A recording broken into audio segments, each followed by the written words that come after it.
Dhari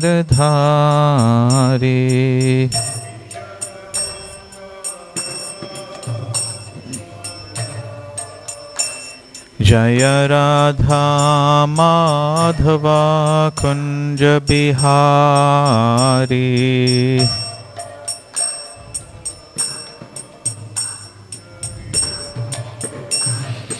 Gopi Jana Vallabha Girivardhari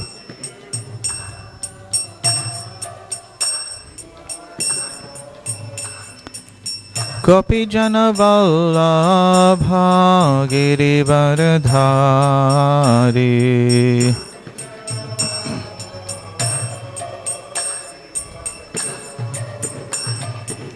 Yashodhanandana Braja Jana Ranjana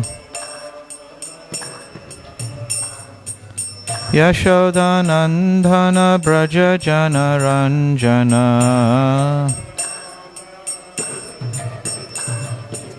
Yamuna Tiravanachari Yamuna Tiravanachari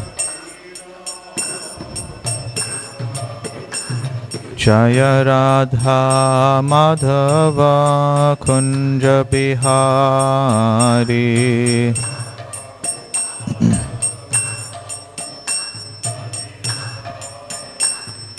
Gopi Jana Vallabha Girivardhari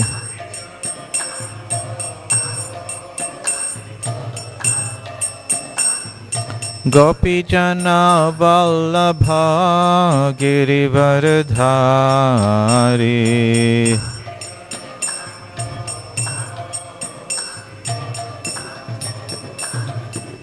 Yashodhanandana Braja Jana Ranjana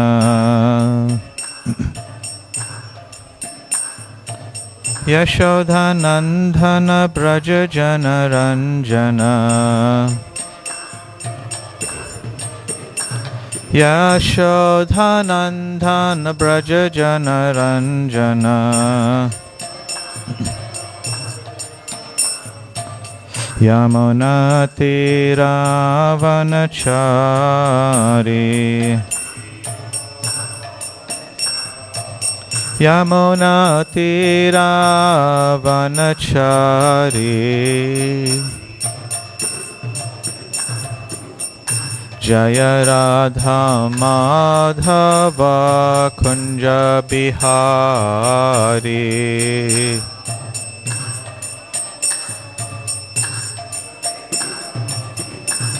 Jaya Radha Madhava Kunja Vihari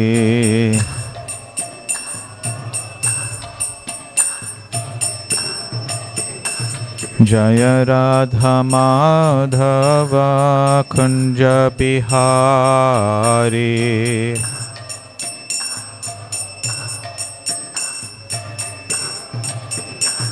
Jaya Prabhupada, Jaya Prabhupada, Prabhupada, Jaya Prabhupada.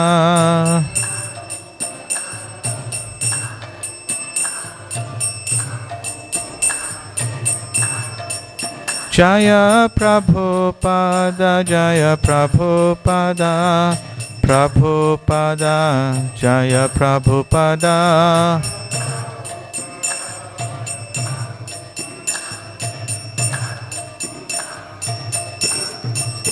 Prabhupada, Prabhupada, Prabhupada, Jaya Prabhupada.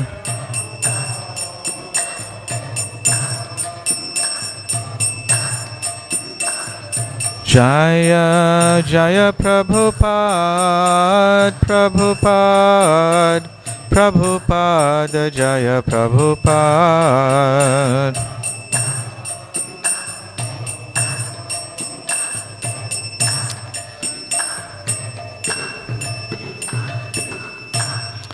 Jayam Vishnupad Paramahamsa Parivrajacharya Astottara Sata Sri Srimad A.C. Bhaktivedanta Swami Prabhupada Ki. ISKCON's founder Acharya Srila Prabhupada Ki. Jayam Vishnupada Paramahamsa Parivrajacharya Astottara Sata Sri Srimad Bhakti Siddhanta Saraswati Thakur Prabhupada Ki. Anantakoti Vaishnava Vrinda Ki. Namacharya Haridas Thakur Ki. Prem Sakaho Shri Krishna Chaitanya Prabhu Nityananda Shri Advaita Gadadhar Srivasadi Gaura Bhakta Vrinda Ki. Shri Shri Radha Krishna Gopa Gopinath Shamakun Radha Kunda Giri Govardhana Ki. Shri Vrindavan Dhama Ki. Mayapur Navadip Dhama Ki. Ganga Mai Ki. Yamuna Mai Ki. Bhakti Devi Ki. Tulsi Maharani Ki. Samaveta Bhakta Vrinda Ki. All glories to the assembled devotees, all glories to the assembled devotees, all glories to the assembled devotees. Gaura Premanande.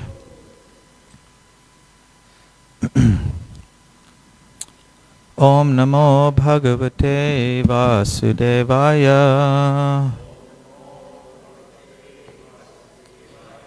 Om Namo Bhagavate Vasudevaya.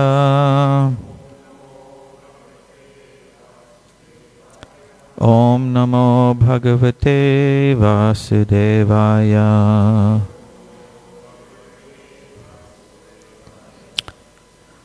Reading from the 4th canto of Srimad Bhagavatam, chapter 25, entitled The Descriptions of the Characteristics of King Puranjan, text 44. Please repeat.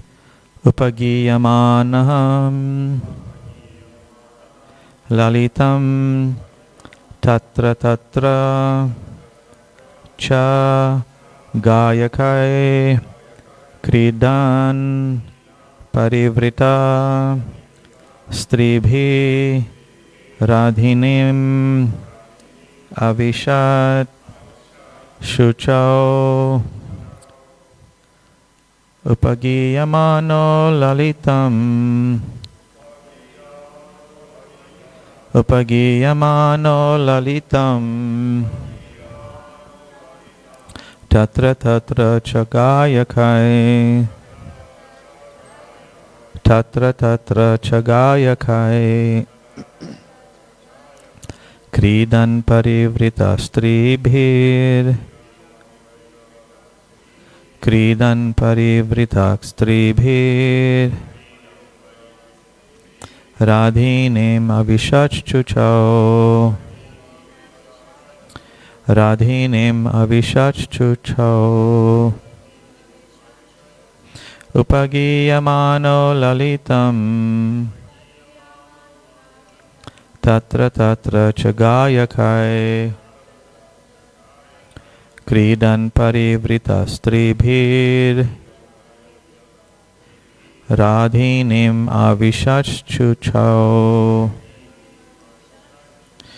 upagiyamano lalitam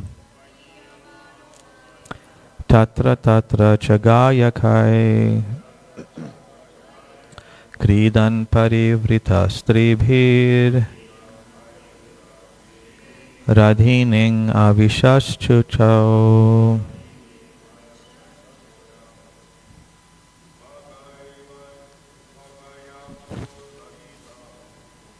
Iyamano lalitam tatra tatra chagayakai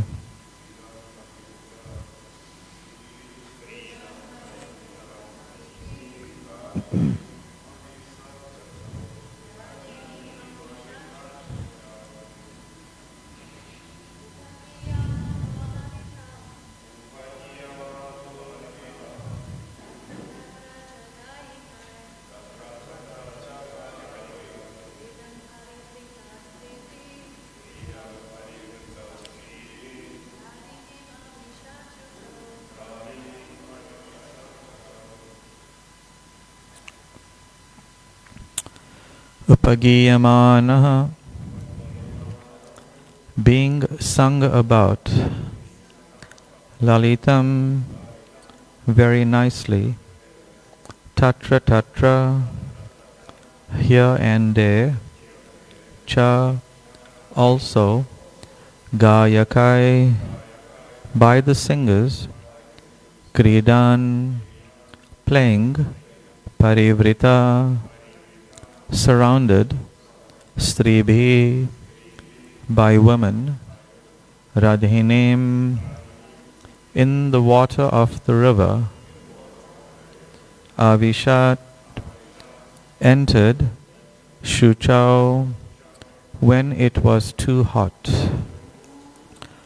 Translation. Many professional singers used to sing about the glories of King Puranjan and his glorious activities. When it was too hot in the summer, he used to enter a reservoir of water. He would surround himself with many women and enjoy their company. Please repeat. Many professional singers used to sing about the glories of King Puranjan and his glorious activities. When it was too hot in the summer, he used to enter a reservoir of water. He would surround himself with many women and enjoy their company. Purport by Srila Prabhupada. A living being has different activities in different stages of life. One stage is called Jagrata, or the life of awakening, and another is called Swapna, or the life of dream. Another stage is called Shushupti, or life in an unconscious state, and still another stage occurs after death. In the previous verse, the life of awakening was described. That is, the man and the woman were married and enjoyed life for 100 years. In this verse, life in the dream state is described. For the activities Puranjan accomplished during the day were also reflected at night in the dream state. Puranjan used to live with his wife for sense enjoyment, and at night, this very sense enjoyment was appreciated in different ways. A man sleeps very soundly when he is greatly fatigued. And when a rich man is greatly fatigued, he goes to his garden house with many female friends, and there enters the water and enjoys their company. Such is the tendency of the living entity within this material world. A living entity is never satisfied with a woman unless he is trained in the system of brahmacharya. Generally, a man's tendency is to enjoy many women, and even at the very end of life, the sex impulse is so strong that even though one is very old, he still wants to enjoy the company of young girls. Thus, because of the strong sex impulse, the living entity becomes more and more involved in this material world.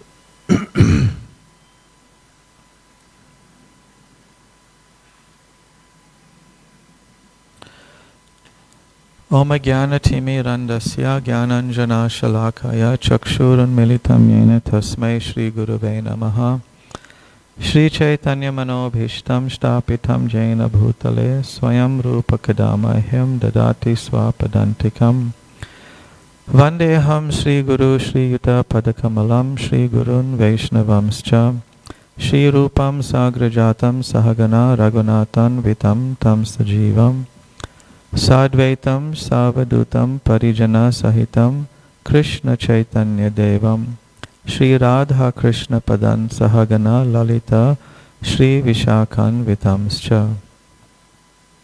Hey Krishna Karuna Sindhu Dina Bandhu Jagatpate Gopesha Gopika Kanta Radha Kanta Namostute Tapta Kanchana Gaurangi Radhe Vrindavaneshwari Vrishabhanu Sute Devi Pranamami Hari Priye Vancha Kalpatarubhyascha Kripa Sindhubhya Evacha Patitanam Pavanebhyo Vaishnavebhyo Namo Namaha Shri Krishna Chaitanya Prabhu Nityananda Shri Advaita Gadadhar Shivas Adi Gaura Bhakta Vrinda Hare Krishna Krishna Krishna Hare Hare Hare Rama Rama Rama Hare Hare Nama Om Vishnupadaya Krishna Prashtaya Bhutale Srimati Bhakti Vedanta Swaminiti Namine Namaste Saraswate Deve Gauravani Pracharine Nirvishesha Shanyavadi Paschatya Deshatarine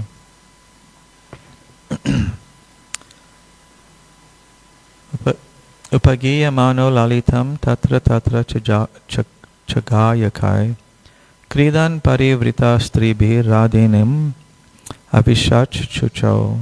Many professional singers used to sing about the glories of King Puranjan and his glorious activities. When it was too hot in the summer, he used to enter a reservoir of water.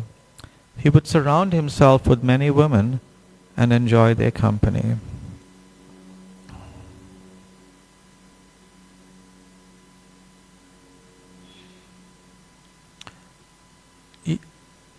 So Narada Muni is continuing this very interesting form of instruction to Maharaj Prachina Barisat.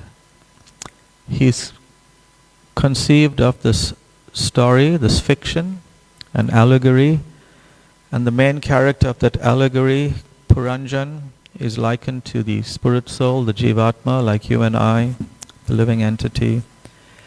And to Prachina Barisat, who is a great king who has very transcendently situated sons, the Prachetas, whom Narada Muni had also encountered. He's a great king, Maharaj Prachina Bhari, but he's also attracted and attached to experiencing sense gratification.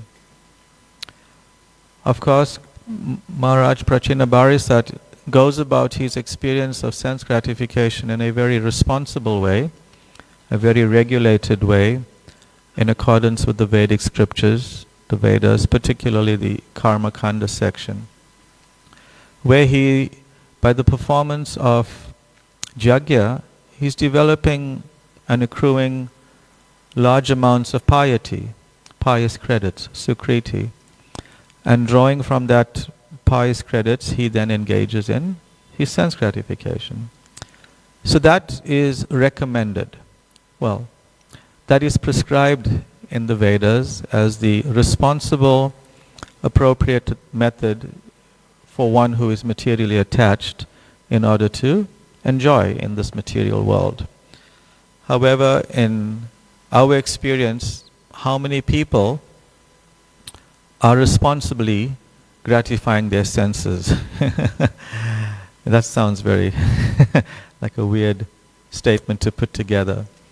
Because unless you are a follower, a strict follower of the regulated approach of Karma Kanda by the execution of Jagya, for those who are Kshatriyas and Vaishyas and so on, one cannot responsibly purify the tendency for material enjoyment through a regulated process. One will be very one will be very indiscriminate in one's pursuit of materialistic sense enjoyment, as we see is the nature of the world today, the activities of the world today. So this Puranjan, who is being described by Narada Muni to Prachina Barisat, is being used to like a mirror before Prachina Barisat. And this mirror, we can also see it before ourselves. That is sort of describing the general tendencies of the materialistically minded person, even within a religious context. Because definitely Puranjan is a religious minded person, but his focus is how to enjoy.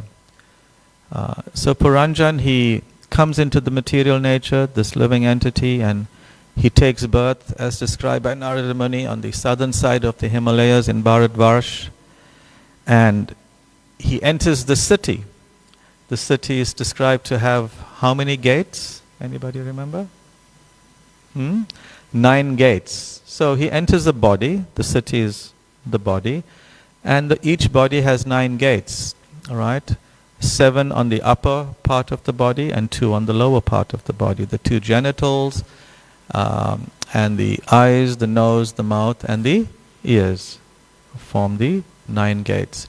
So Puranjan is living in the city, and then he comes across this lady who eventually becomes the queen of the city, this young, very attractive lady. He finds her in the forest, and that lady is who is the lady in relation to the body? The intelligence. And she's accompanied by various servants, 10 in particular, and each of these 10 servants, they have many other associates, and these 10 servants, they are the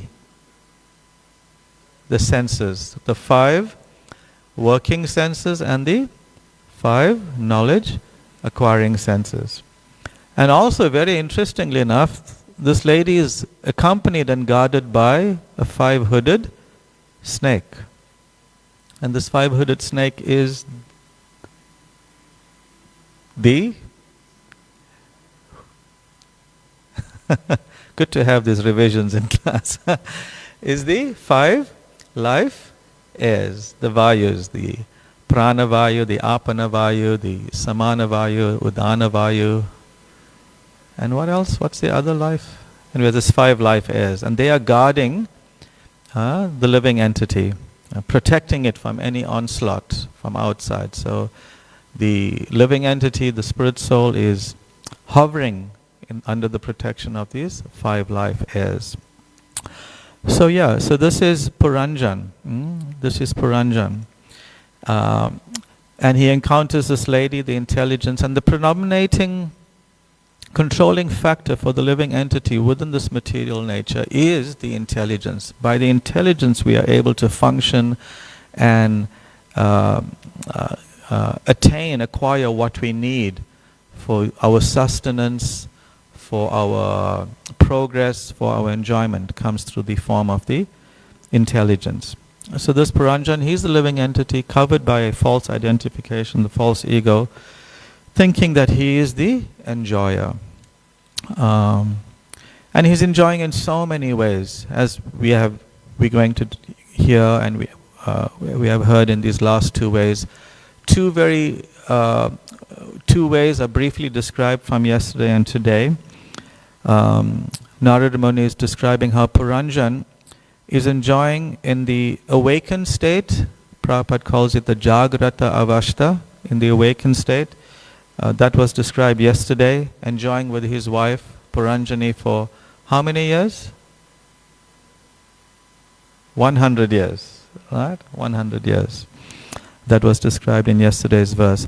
And then today we are learning about how Puranjan is enjoying, after being awakened and enjoying with his wife, he's now enjoying in the dream state, the Swapna Avashta.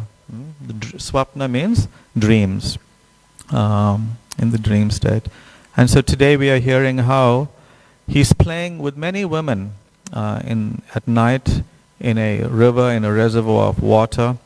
And this is all in his sleep state. So he's so focused on sense gratification that during the day, in the gross body, when his consciousness has activated the gross body, he's enjoying with his wife so many years. And at night, his gross body is now inactive, but the consciousness is focused on the subtle body. And the subtle body is now also enjoying. And Puranjan, through the medium, the platform of the subtle body, has created so many types of enjoyment. And he thinks it's real. I'm sure all of us have had dreams where it's hard to discriminate, right? How to differentiate. Was this real? Did it really happen? And it's so real sometimes that we wake up in an altered state. Like Prabhupada says, if you're being chased by a tiger, you feel it and you wake up in a perspiration, right? You wake up sweating and shivering because it was really real. It was very clear to you that you were experiencing these deep emotions. So in his subtle body, he's carrying so many scenarios of enjoyment. And Prabhupada says that, what does he say? The activities that he accomplished during the day were also reflected at night in the dream state.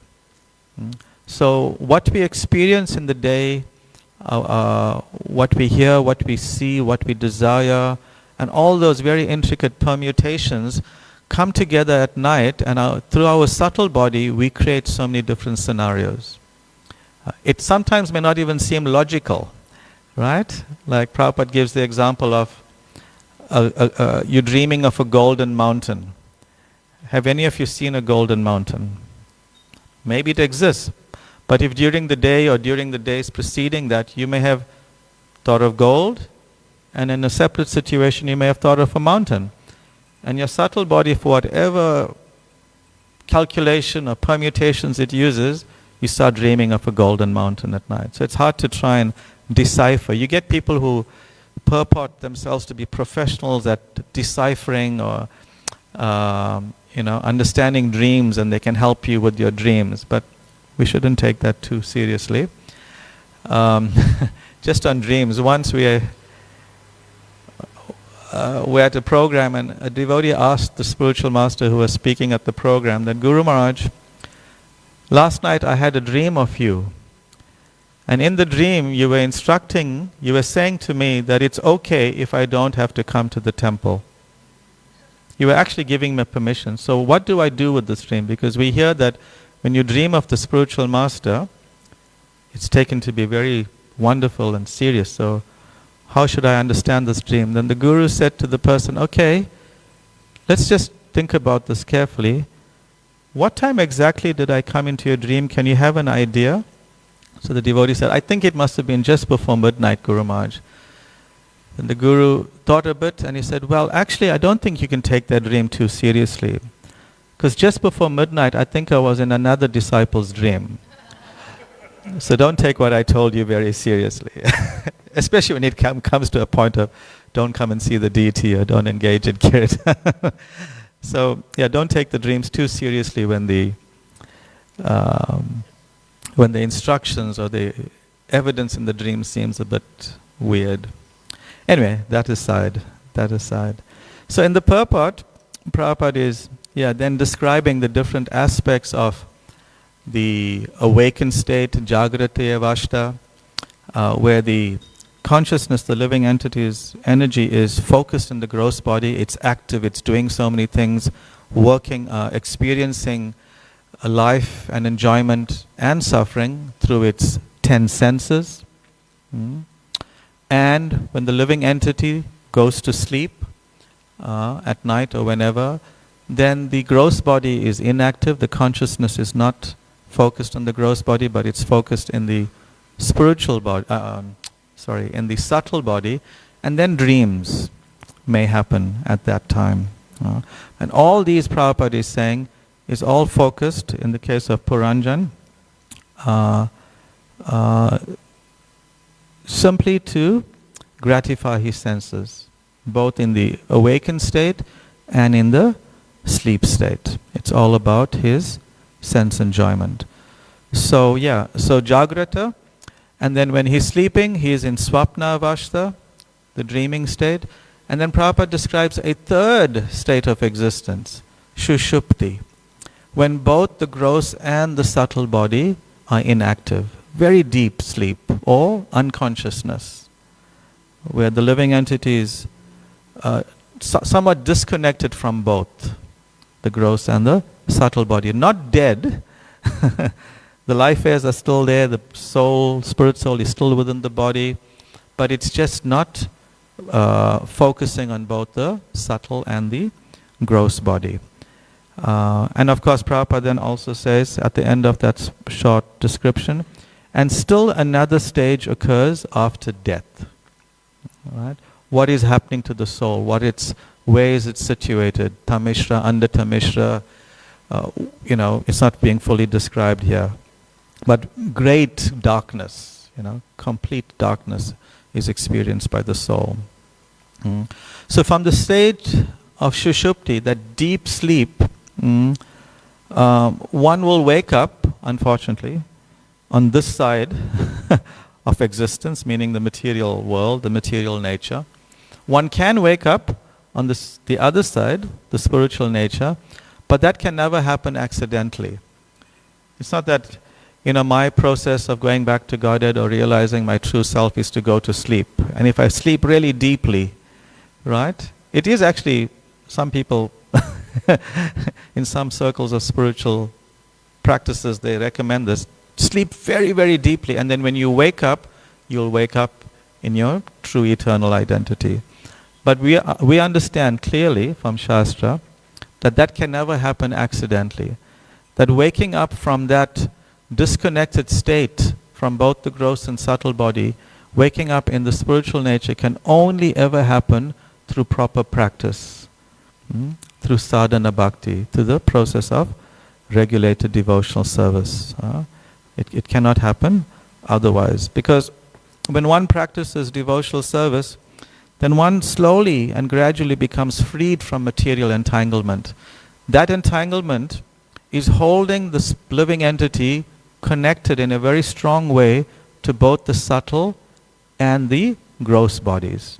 And the process of devotional service is slowly cutting all those connections that the living entity has to its gross and subtle body. So the whole program of devotional service is to disconnect the living entity from material nature, the apara prakriti, as Krishna speaks about in Bhagavad Gita, and reconnect it to the para prakriti, the superior nature, the spiritual nature. And in between these two, the para prakriti and apara prakriti, we find this state that Prabhupada speaks about, this deep disconnect, this disconnected state called Shushupti, where the living entity is neither in the material nature nor in the spiritual nature. But this existence, of course, is not an eternal position, it's a temporary position. So these are the different conditions that Srila Prabhupada is speaking about in the purport. And then Srila Prabhupada also speaks about the nature of enjoyment of the living entity, in this case, from the perspective of a man. Right? He's always seeking sense enjoyment through sexual experiences with a woman. And this tendency, Prabhupada says, to enjoy many women goes on right up until the very end of life. Once, who was it? Birbal, who was his king? Akbar. Akbar was once, he asked his minister Birbal, very wise and learned person, he asked him, when does one become free from the attraction to sex life? And Birbal said, it's almost never happens. Says, no, surely at some stage of one's life it must be. And Birbal said, no. Right up until death, one can have this strong attachment. And Akbar just, couldn't believe it. Like, surely when you grow old, when you're wrinkled, when you can't move, there's no energy, when things don't work anymore, surely you must be over and done with it. And Birbal said, no. But somehow Akbar couldn't, Akbar couldn't accept it, Birbal's answer. So then Birbal thought, let me try and show it graphically to him. Then after some days, it so happened that a very elderly person in Birbal's kingdom was, on his deathbed, very elderly, maybe in his 80s or 90s. And Birbal invited Akbar to come and visit him. Just say, the king is coming to pay his respects and encourage you. So Akbar said, okay, it was a unique request, But before leaving, Birbal suggested to Akbar, why don't you bring your young daughter with you, the princess, as well? So he says, okay, we'll bring the princess. So they went to this elderly man's home who was about to pass away. And they walked in, and just as they were walking in, Birbal whispered to Akbar, pay careful attention to this man, what he does. Very careful attention. They went in, they spoke to the man, and Akbar noticed that as soon as they all walked in, yes, he saw the king and offered some sort of respect, but his eyes immediately fell on the king's young daughter and was focused on there for the most part. And Akbar understood, yes, that it's exceptionally difficult to get rid of this tendency to enjoy. Very, very difficult, especially the enjoyment one will get from young women. So like this, through the regulated, consistent, determined practice of devotional service, that is the only way one can eventually cut the connection of the living entity to the gross and the subtle body. One may lose the subtle body. One may lose the gross body. One may damage the whole gross body completely through disease and old age, but the subtle body still has a lot of desires it needs to fulfill. Y'all may remember, or maybe y'all won't remember, the movie from the 90s called Ghost. Remember the movie Ghost?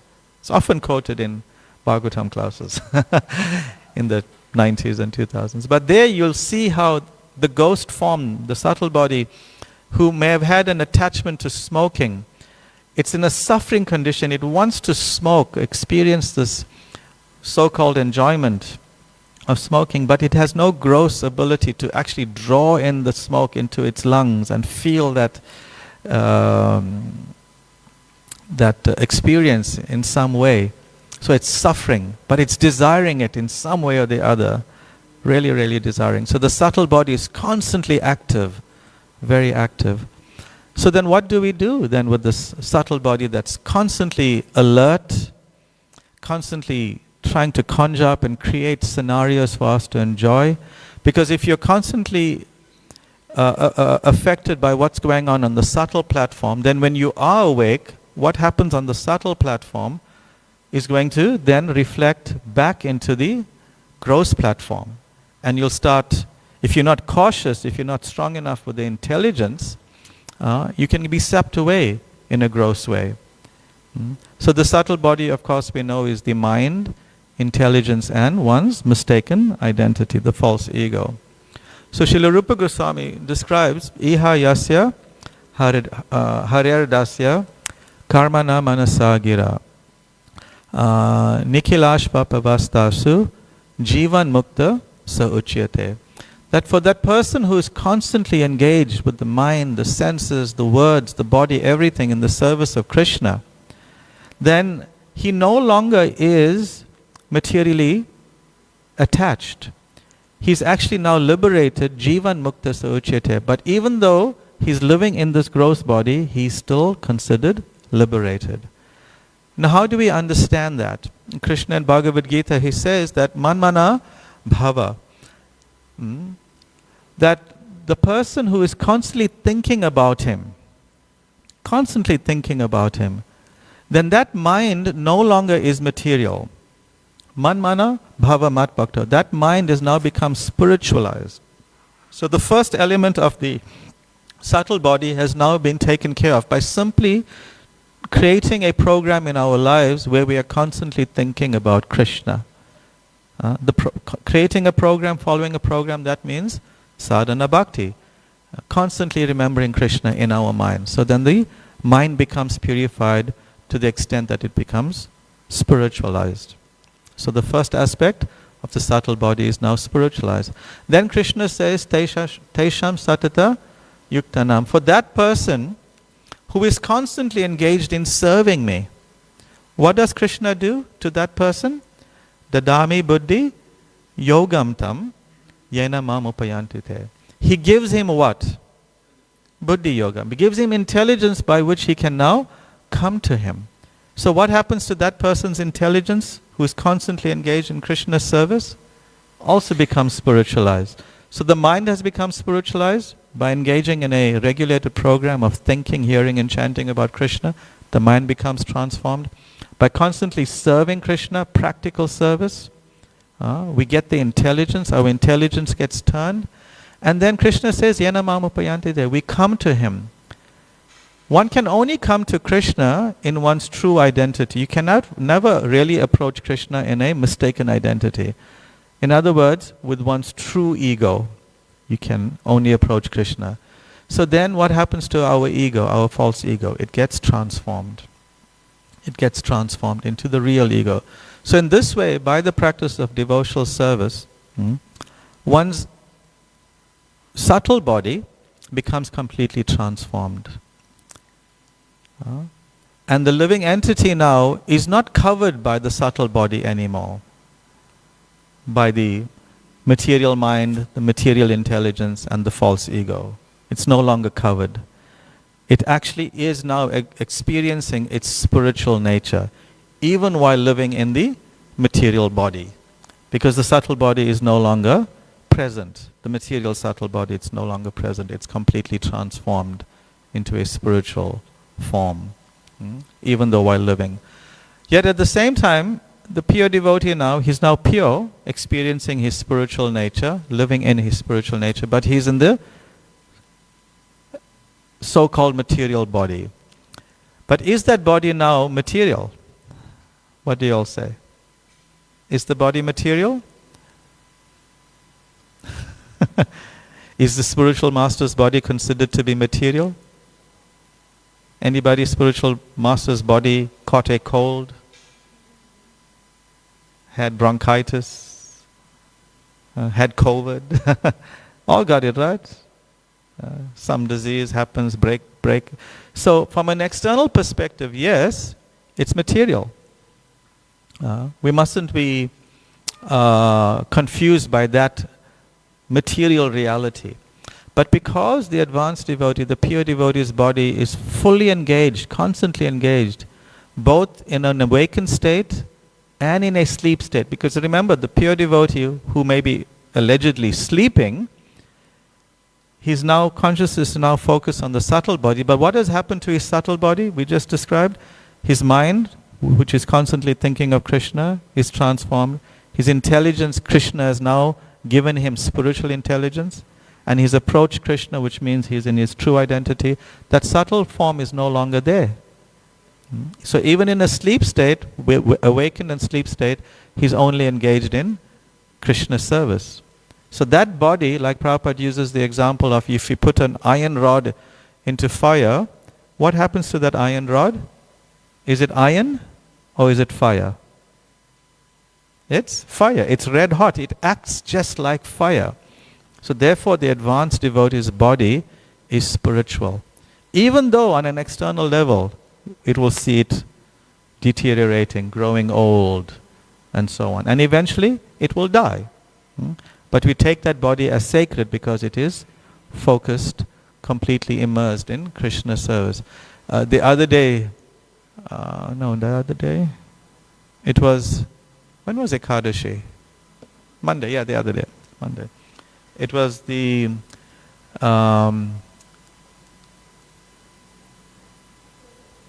Vyasa Puja, right? Of His Holiness Gopal Krishna Maharaj. And then, so many devotees were glorifying Maharaj of how not a moment in his life was wasted outside Krishna consciousness. And if those of you have lived with him in the temple and saw him day through, from the morning till late at night, just fully engaged in Krishna service. And then as part of the whole experience of seeing all these video glorifications of Maharaj, we saw this video of Maharaj sleeping, just sleeping on his bed. And how is his arms going? He's doing arati. In his sleep, he's doing arati. Now that's a spiritualized body. Of course, some people may say, well, that's arguable. Maybe it was just some movements of the air in the body that's moving the arms. But come on, you look at the movements of the arm. How can it not be? So that's a form of a spiritualized body. It's a material body fully engaged in Krishna service. The iron rod becoming red hot, just like fire. So this is our process through the regulated process of devotional service, sadhana, bhakti, we will disconnect from both the subtle body and the material body. We will be situated in our Swarup, our eternal identity, even while living in this body. And then we will find that the subtle body becomes completely transformed, and the gross body, which is only used in Krishna's service, also becomes spiritualized. All right, we'll stop here. Are there any questions or comments? Rukmini? Oh, Jai? Very well, thank you. Hare Krishna. Yeah, we speak of sadhana bhakti, but sometimes we're coming with so much of baggage and so much of conditioning, and we have this expectancy that in one lifetime we can become liberated from that. Is that to that degree we're carrying all this baggage, and sometimes we have the expectancy that I kind of expect that we become pure devotees like overnight or sooner than, but the time factor is there and may take many lifetimes.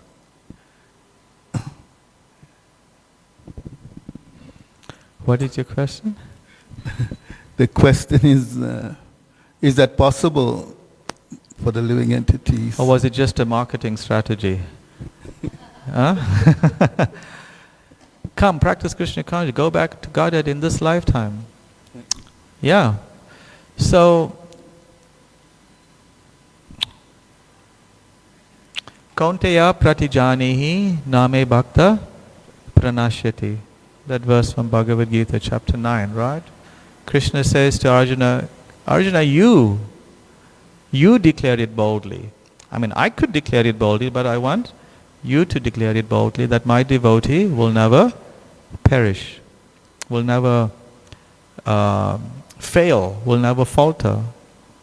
And what is the ultimate aim of the sincere devotee? Is to go back to Krishna. So that purpose, that determination of a sincere devotee will never falter.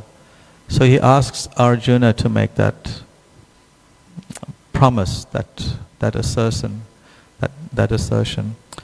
Because Krishna, he doesn't do things like that because he could go back on his word. So he doesn't trust himself to make that commitment. So he asks his pure devotee. So Srila Prabhupada, a pure devotee of Krishna,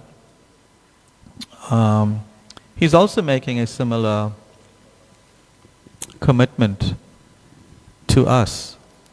And Krishna will back Srila Prabhupada up. And Srila Prabhupada said that if we are sincere in this process and apply ourselves with intelligence, with guidance, with sincerity, then one can go back to Krishna in this very lifetime. In this very lifetime, it can happen. So the assurance is there, the arrangements are there. The Prabhupada has, at least it's my conviction, Prabhupada, in the spirit of service to Lord Chaitanya, has made certain necessary strategic adjustments for the execution of sadhana bhakti in this age of Kali, to make it possible for us to go back to Krishna in one lifetime. There's a verse, gosh, I wonder if I can find it quickly, just to speak to what you are saying. Is it the 10th canto, the prayers of the demigods? Is it that one?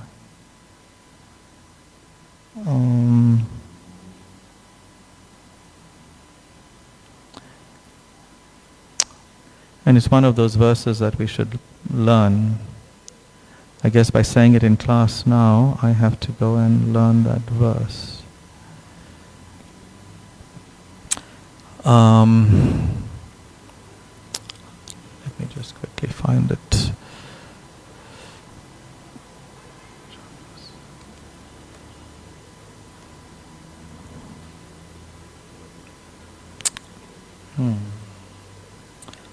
Please bear with me. It's a very nice verse. It's a verse that's very encouraging and it'll give you hope. We've tried to get hope from so many other places. We were talking about this one song yesterday, Give Me Hope. We tried to get hope from so many other places, but this is a good place for hope. 214. I know. I should find it. Okay. All right, Bhagavatam.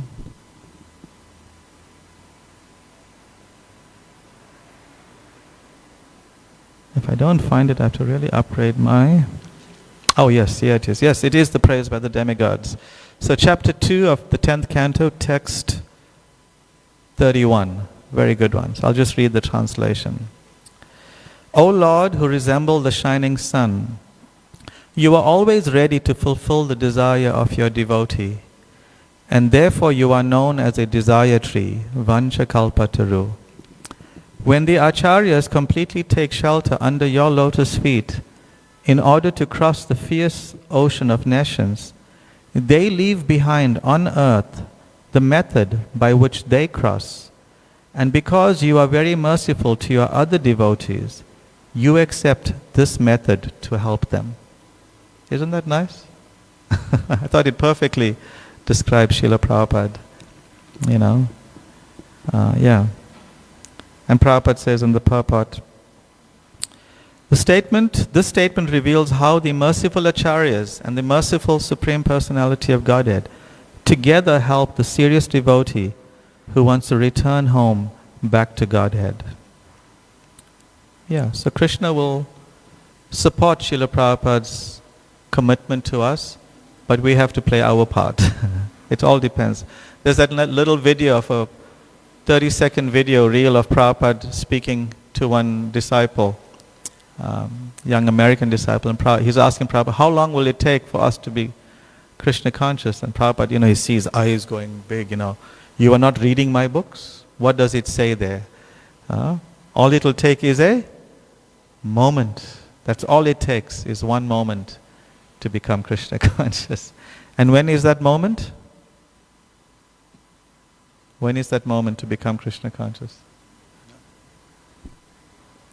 When is the most conducive moment to become Krishna conscious?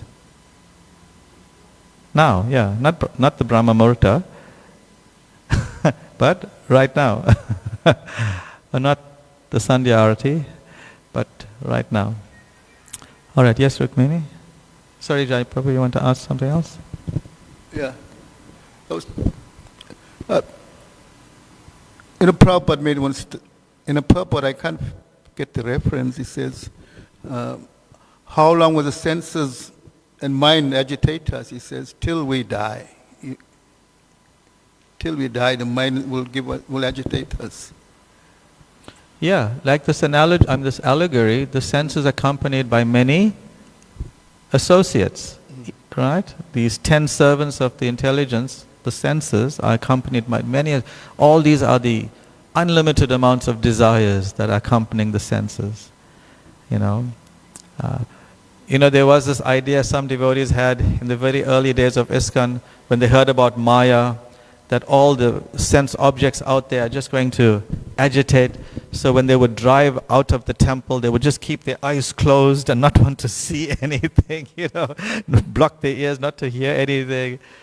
It was a nice mood, but it was immature because the mind is still there. The impressions from so many past lives are still there circulating. It's only through the washing, the cleansing process of hearing and chanting and the process of Vaidhi sadhana bhakti. Not a pick and choose process of Vaidhi sadhana bhakti. One must follow the system given by the acharya, not one's own mental concoction.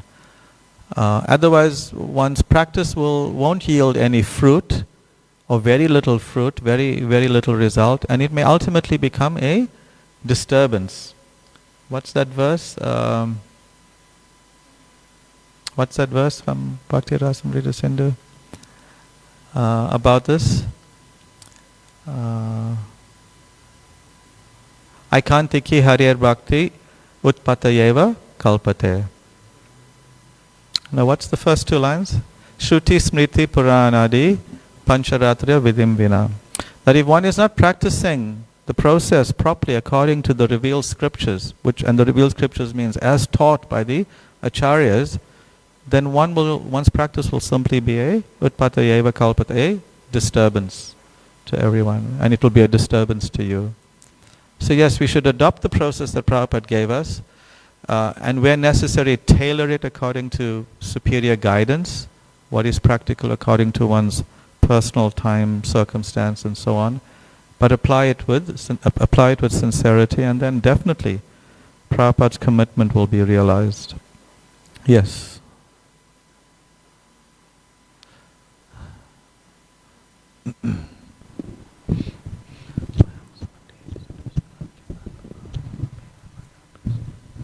Hare Krishna. Prabhu, I have a problem understanding the verse Tesham Sadata Yuktanam, because to those who's constantly serving me with love, I give the intelligence by which they come to me. If I'm constantly serving Krishna with love, that's when the intelligence is already there. I need that intelligence because I can't consistently serve Krishna with love. And then if there's love, then that's bhakti. Why then we get the gyan? I just feel like, can you give us some now, please? Instead of waiting for consistent service with love, which seems to be the goal. You see, the innate nature of the living entity is to serve Krishna. The tendency is always there to find happiness somewhere, so it's always yearning for it. It's always there. So, at least my understanding of this verse is that Krishna, through his mercy, will give us an indication of where we can really find happiness. Some indication will be there. Some fleeting realization will come to us. And hopefully we will latch onto it and follow the process that gave us that initial experience. We had that in Kirtan so many times, right? In a Kirtan, somebody powerful is leading, or anyway, whoever's leading Kirtan, you get this, something descends, some Kripa Shakti descends, and you get this blissful experience. But then you may not get it for some time again, but you're always going to yearn for it. So my understanding is that we've suffered, something dawned on us. Like in my own case, suffering was going there even in this lifetime as a young person. And then suddenly something made sense. Krishna made an arrangement that I could see some light through his philosophy. And then started the practice. Krishna arranged for some experiences to keep me locked into that practice, some happiness, some bliss, some excitement. But then it had to keep going and going, because I was constantly remembering the happiness that came, that excitement that came. And even the logical understanding, the intelligent understanding of my suffering existence from the past and how through the process. So this intelligence that is now being given by Krishna is the intelligence that keeps us convinced that despite whatever other allurements may come from time to distract us from our path, it's this intelligence that will reason with us to continue serving constantly, satata yuktanam, to be constantly engaged. That's what Krishna gives us. So we have that initial experience that attracts us to the process, but we are constantly alert. But if we stick by it constantly, what's the verse? Satata. What's the word satata? Stick by it, then Krishna gives us, he blesses us with more intelligence by which we won't be distracted. So that's my own take on it. We can, let's see if Prabhupada's purport to that comes up. Something comes up. In this verse, the word buddhi yogam is very significant. One may remember that in the second chapter, the Lord, instructing Arjuna, said that he had spoken to him of many things and that he would instruct him in the way of buddhi yoga. Now Buddhi Yoga is explained. Buddhi Yoga itself is action in Krishna consciousness. That is the highest intelligence. Buddhi means intelligence and yoga means mystic activities or mystic elevation.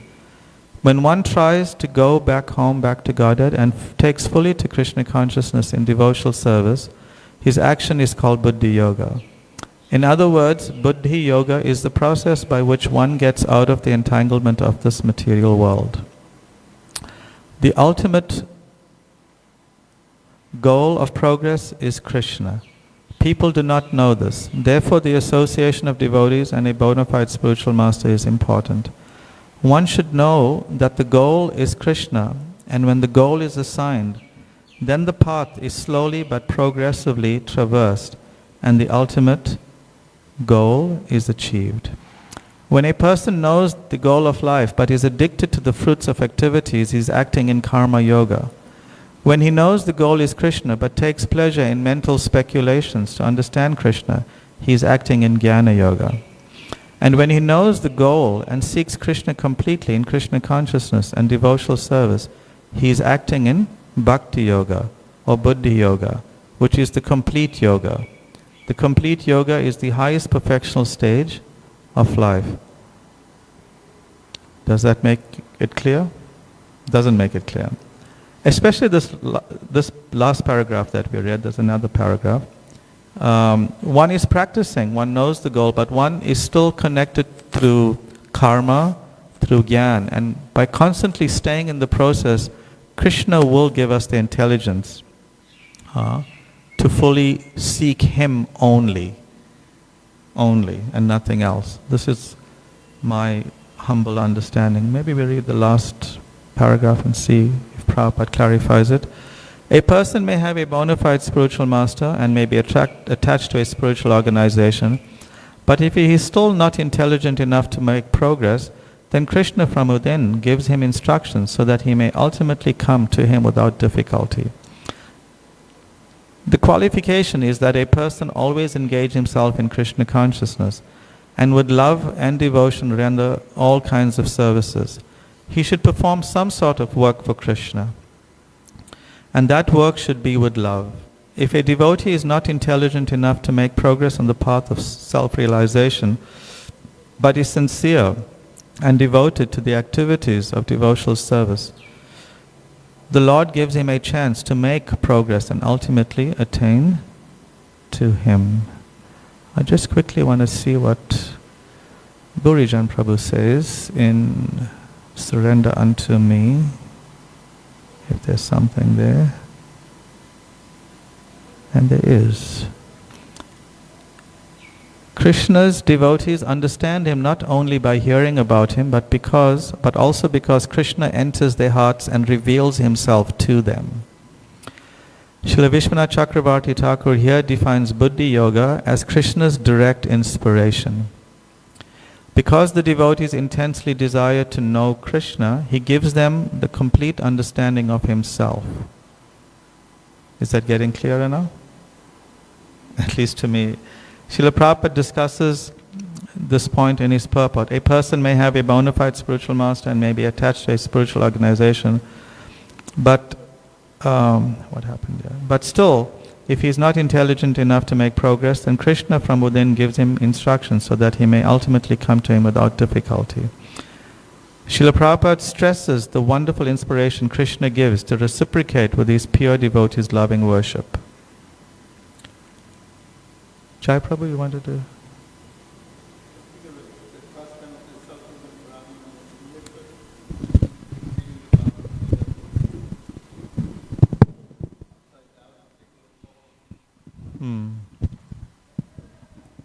Say that again? Yeah, and he was crying. He was looking at the picture of Krishna drawing the chariot of Arjuna, and but although he could not read, and he was illiterate in so many ways. But he was appreciating that picture where Krishna is and serving Arjuna. in that sense. And also Gaur Kishadas Babaji Maharaj was also described as illiterate in a material sense. He couldn't read or write, but he was such elevated. He was described like a avadut, very.